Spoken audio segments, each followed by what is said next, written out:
兄弟们，我好像知道为啥我没有男朋友，我找不到男朋友了。就是我最开始 Brothers, I think I know why I don't have a boyfriend. Why I can't find a boyfriend anymore. At the very beginning, when I start chatting with a guy, I always feel, that's it, he's the one, I'll marry, no one else in this life. But then when I meet him, I realize his looks are not what I like. And then after getting along with him a bit more, I find, wait, he has dandruff. How could he have dandruff? That's so disgusting. I really can't bring myself to kiss him. What if his dandruff falls into my mouth? Forget it. Forget it. Let's change to another one. What if he has bad breath? What if he's so sloppy? What if he also has smelly feet? What if after using the toilet he doesn't wash his hands? This can't be thought through in detail. Can't be thought through. 不结婚不生子真的能够养老吗？我可以很肯定。 Can not getting married and not having children really provide for you in old age? I can tell you with certainty, it cannot. Don't rush to refute me. Let me tell you a story, and you'll understand. There was a woman named Li Shui. When her peers were all getting married and starting to have children, she chose instead to live alone. Her parents urged her many times to go on blind dates, but she always refused. She thought that marriage meant taking care of children, handling endless household chores, which she found very annoying. She would rather spend her life freely, alone. She even questioned why she should get married at all, believing that one person could live a good life. However, as the years went by, Li Shui gradually entered middle age. When she was 30, her parents once again strongly forced her to go on blind dates. This time, her father even issued an ultimatum. If she didn't marry, he would sever ties with her. Even so, Li Shui still stood firm in her choice. When her mother asked her, "What will you do when you grow old?" she calmly said she was willing to live happily throughout her life, and even if old age meant a few miserable years, she would gladly accept it. She even said seriously that if she couldn't take care of herself in the future, she would simply go to a nursing home. Because she insisted on not marrying, her relationship with her parents gradually grew distant. She left to work in another city and didn't return home for many years. By her 40s, she was still alone. Her parents had both passed away. Then, one night in 2020, at around 10 p.m., Li Shui was chatting with someone by the roadside when she suddenly felt dizzy. She thought it was just because she hadn't rested well, so she sat down for a while. But when she got up at midnight, she found she couldn't walk steadily, always leaning to one side. She held on to the wall, slowly making her way to the bathroom, and felt something was wrong. In fact, she had high blood pressure, but she thought her dizziness was just caused by hypertension. She simply took a blood pressure pill. The next morning at 9, when she got up, her dizziness had become more severe, and she was leaning even more to one side when walking. She immediately realized it was serious, called a friend for help, and her friend accompanied her to the hospital. The result was a cerebral infarction, stroke. She needed immediate hospitalization. The doctor said the affected area wasn't large, but they would need to do a follow-up scan in a few days to see if it was expanding. During her stay, her friend helped her buy toiletries, milk, fruit, and other necessities, arranged everything, and then left. Because her friend also had elderly parents and children to take care of, she couldn't stay in the hospital long. So Li Shui had to hire a caregiver. The caregiver was over 50 years old, charging more than 200 yuan a day, and she wasn't even there all day because she had to take care of other patients too. Li Shui lay in bed, her heart full of unease. She had seen many stroke patients paralyzed, and she wasn't afraid of the illness itself. She was afraid that when illness came, there would be no one to reach out a helping hand. In the hospital corridor, a 50-year-old female patient was practicing walking diligently. Her husband was there every day, encouraging and supporting her. Seeing this, Li Shui suddenly felt a wave of indescribable sadness. If she became like that, who would be there by her side to give her strength? In her ward, the lives of the other two patients were completely different from hers. The middle bed belonged to an old man who had both sons and daughters. They came in turns to visit him, bringing laughter and warmth. The inner bed belonged to a man who had only one son, but he had many siblings. Every night, relatives came to see him, filling the ward with chatter and joy, but Li Shui lay alone in her bed, ignored by everyone. She was like a blade of grass by the roadside, silent, unnoticed, unacknowledged. She began to regret. If she had listened to her parents and gotten married, had children, perhaps her life would have been different now. But what use is regret? Time cannot flow backward. Choices cannot be undone. Family and friends, what do you think about this? 看呢。我是一个985院校毕业的硕士生，38岁了没有结。I graduated from a 985 university with a master's degree. I'm 38 years old and still unmarried.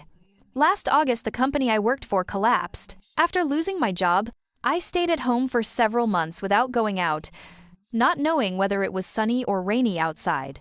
I didn't see relatives or friends, nor did I look for work. I felt like I couldn't do any job anymore. Positions above director level wouldn't want me, and I felt I couldn't do ordinary 9-to-5 jobs either. It was like looking for a partner, aiming too high but unwilling to settle low. Today, I finally managed to go out. When my friend saw me, he said I looked 10 years older. He said I looked depressed and told me to see a doctor. On my way back, I saw someone fishing. I wondered, what joy is there in that? Why do I feel like I have no hobbies anymore? That I'm not interested in anything? I really don't know how to live the rest of my life. It feels like my life has no hope. Before we dive into all of this, let us know in the comments where you're watching this video from. Connecting with viewers across the world is a huge source of inspiration for us. 你这个都30好几大龄女生了，关起门来就不要跟我说什么优质不优质啊。条件差的才叫是。 You are already in your 30s, a so-called older single woman. Close the door, and let's not talk about whether you are high quality or not. Women with poor conditions are what people call leftover women. But if my conditions are good, then I must surely be considered high quality. I myself have good health, a stable job, I own a house and a car, I own a house and a car, and my parents are retired managers. I'm not saying I want to marry far above my level. I just want to find someone about the same as me. Isn't that easy? So, what do you think counts as about the same as you? Well, the age difference should be within 3 years. He should be unmarried, and his parents should also have pensions. Most importantly, he should be taller than me. For work, preferably within the system, I personally lean toward university professors or doctors with education and income a bit higher. As for height and looks, they must be a good match with mine. And what do you base these requirements on? Look, my height, looks, job, family background, none of them are bad. So I'm just raising requirements based on my own standards. Marriage is about being well matched, right? But being well matched is not just about simple data analysis. It's about matching needs. What do you mean? For example, suppose there are 8 people, male and female, divided into groups A, B, C, D. Which one do you think you're most likely to be? Looking at you, since I was little, everyone around me said I was excellent. So you can only be B. Because a women might be female PhDs, female leaders, or daughters of business families, or whose parents are top officials. They are the rich and beautiful. That's fine too.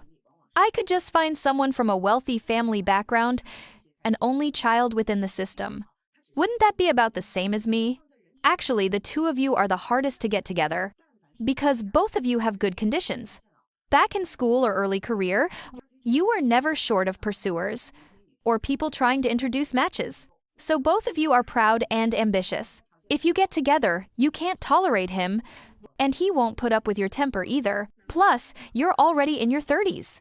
He's even less likely to choose you, because if such a man is willing to accept a woman his age, then he can simply choose a woman and raise his quality of life even higher. So, outstanding women like you, they won't look down on men who are less than you. That's not necessarily true, because women often focus too much on academics or careers, and their romantic experience is often blank, while B men are very popular with women. Since school days, they've known how to coax and please girls. After all, their conditions are only a bit worse than a women, but compared with the general crowd, they're still outstanding. If such men just provide a little emotional value, then a woman can fall for them. If they don't demand too much materially, they can just choose a young, pretty girl from a modest middle-class family, see women. Someone pleasant to look at, gentle, considerate, and able to provide emotional value. Even if her conditions are not as good, she won't hold him back. So no matter what, he has no reason to choose you. Then what should I do? As a B woman, your options in this range are actually only two. First, older men like A men, maybe a decade older. Because those older men, I don't want to marry equally strong A women and fight for dominance at home, just like you and B men. So your opportunity comes. Because women admire capable older men, and these men can give B women someone to look up to, willingly provide emotional value. But you must note, men at this stage are usually not that young anymore. You say, I'm in my 30s. If he's in his 40s, that's not too bad. But you must accept that he may be divorced with children. At that age, it's very common. That definitely won't work for me. I'm unmarried, how can I be a stepmother? Then your second option is C men, the practical, affordable type. Maybe from an ordinary middle-class family, with some education, a stable job, and a marriage apartment. Even if there's a mortgage, life can still be fairly steady. But wouldn't I be marrying someone worse off than me? I own my house and car outright. Wouldn't that mean I'm losing out? What you just said sounds too harsh. Precisely because his conditions are slightly worse than yours, he's more willing to accommodate you, tolerate your moods, your temper, your pride. For a couple to live well together, one side must have a better temper. That's the only way to make it work. But I don't want to be a stepmother, nor do I want to lower my standard of living. So what's the point of me marrying at all? Sister, haven't you always said that marriage should be about being well-matched? Well, being well-matched only applies when you are young, because at that time, you lack experience, and your ability to judge people isn't strong. If you find someone well-matched, what you have, he won't lack either, and that helps you avoid risks in marriage. But if, between 20 and 30, you couldn't succeed with being well-matched, then now you must learn about complementary needs, about mismatched competition. You must find the path that suits you best. Don't stubbornly keep walking one dead-end road. 你们说大龄剩女如果 If an older single woman never gets married, will her parents feel ashamed? Or will they feel anxious and sad? 做了这么久的红娘，你问我为什么现 After being a matchmaker for so long, you ask me, why is the success rate of blind dates nowadays so low? There is a very key factor. A lot of women lose interest at the drop of a hat. For example, there was once a female member and a male member. When they first met, both had a pretty good impression of each other. Their conditions matched well too, so they quickly arranged a first meal together. Originally, I thought I would hear a good result, but half a day passed and neither of them contacted me, so I asked the female member what had happened. She told me, "Don't mention it, it was so awkward." She said last time when they ate together, they had arranged to eat Chongqing's 9-grid hot pot. Beforehand, she had even asked him if he could eat spicy food. He confidently told her, yes, absolutely yes, 100% yes. But once they started eating, after just a few bites, he was overwhelmed by the spiciness, he sniffling nonstop. In the second half, it became even more exaggerated. He finished the meal with a crystal pendant of snot hanging from his nose. The atmosphere became extremely awkward. She didn't dare look him in the eye anymore. After eating, she immediately said she had work to deal with and went home. At home, she originally thought about whether to contact him again, but all she could picture in her mind was him eating with that crystal pendant on his face. And she really didn't want to reach out again. When I heard this, I was full of question marks. Just because of that? Honestly, the guy was accommodating her taste. There was no need to cut him off completely. Besides, a runny nose from spicy food seems normal to me. It's just because he ate too much spice, it looked a bit ungraceful. But why didn't you remind him at the time? Maybe he really didn't notice it himself. Also, everyone, be smarter. For a first meal together, or don't choose an overly spicy hot pot, okay? There was another pair too. Their conditions matched well. After seeing the man's photo, the woman was very satisfied. She even took the initiative to ask to meet. But after meeting, it was over. So I asked her what happened. She told me, his outfit was disgusting. She described it to me. That day, the man wore tight, skinny pants. She said it was like he was dancing on her minefield. I can understand.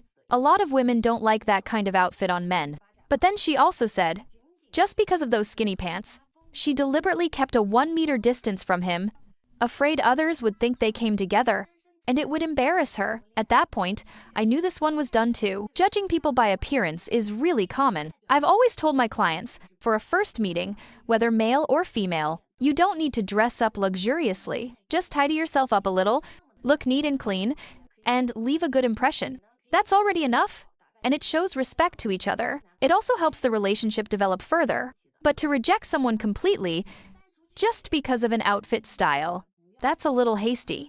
Many single straight men, especially those who have never dated before, really don't care much about outfits or appearance.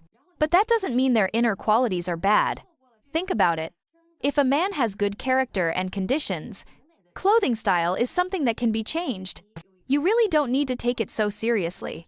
When dating, you can even play the nurturing role, helping him pick clothes, dressing him in a style you like. A lot of my male members at first looked very ordinary. But after a bit of grooming and styling, they also became men you could proudly take out in public. So, once again, don't give up and lose interest just because of small issues. In terms of conditions, personality, values, meeting someone suitable is already rare. If you just abandon it because of a trivial matter, you might miss out on a real relationship. That's truly a pity. After all, where can you find a perfect person? If you're still watching, comment 1 so I know you're still with me. 我33了，大龄未婚。 I'm 33 years old, unmarried, considered older. Sometimes I feel lonely, especially when I see friends showing off their children or their families. But most of the time, I enjoy my solitude. Reading, traveling, learning new skills. When single, I've learned to make my own life colorful. Isn't that the point? So, what about you? When you're single, what do you like to do? 刚刚啊，在红山公园看到一个38岁武汉有房有 Just now, in Hongshan Park, I saw a 38-year-old woman, a senior executive at a foreign company in Wuhan, with her own house and car earning 30,000 yuan per month, being looked down upon by a 32-year-old man, a senior executive at a private company earning 20,000 yuan per month. Afterwards, the female executive said, "On what basis do you look down on me? I didn't even look down on you for earning less." But the man replied, "What does your 30,000 yuan a month have to do with me? You're 38, about to reach menopause. Am I supposed to marry you and take care of you in your old age?" Hearing this, the female executive burst into tears on the spot. I really couldn't stand to watch anymore, so I went over to comfort her. She told me, "Why does he look down on me? Yes, I'm a little older. But those 20-year-old girls, apart from being young, what else do they have? They only earn a few thousand yuan a month. Does that count as being excellent? I have a house, a car, a stable career, and I'm financially independent. If he married me, he wouldn't be losing anything. My friends, even my superiors, all think I'm outstanding. They all say that whoever marries me will be blessed. I came here today full of confidence, but I didn't expect to suffer such humiliation." Honestly, when I heard this, I also felt quite sympathetic toward her. But the matchmaking market is exactly this cruel. Men are not afraid of poor conditions, they're afraid of age. Women are not afraid of age, they're afraid of poor conditions. There are many women who are just like her. When they were younger, they only thought about fighting for their careers, believing that if they had a house, a car, a stable career, and financial independence, they could find a partner just as excellent as themselves. But those excellent men don't lack these material things in the first place, so they don't care whether women have them or not. On the contrary, what they value more is a woman's age and appearance. For example, many big bosses who run their own companies, and those working in state-owned or central enterprises, without exception, are interested in women in their 20s. Once a woman is over 30, in many cases, they basically won't even consider her. The golden age for women to marry is between 22 and 28. So, if your daughter is still single, Mothers really need to start worrying. The reality of marriage in China reflects many deep social contradictions. According to the latest statistics, the marriage rate in 2023 dropped to a historic low of 6.850 compared to 9.950 in 2013. At the same time, divorces have surged to over 3 million cases per year. These are not just cold numbers, they are a wake-up call about the crisis of faith in marriage and family in modern society. In this context, choosing a life partner cannot rely solely on material wealth, looks, or academic background. We must return to the timeless values of tradition: sincerity, responsibility, kindness, and above all, family bonds. Only when families are strong can society remain stable and flourish. This is the message that China's social trends aims to deliver, and once again, the stories we share on China's social trends remind us that going back to family values is the true path to lasting happiness. ORTA. So let me ask you, in marriage today, what matters more, true love or financial security? Share your thoughts in the comments below. Don't forget to like, subscribe, and share this video so we can continue spreading meaningful stories. Thank you for watching. See you in the next episode.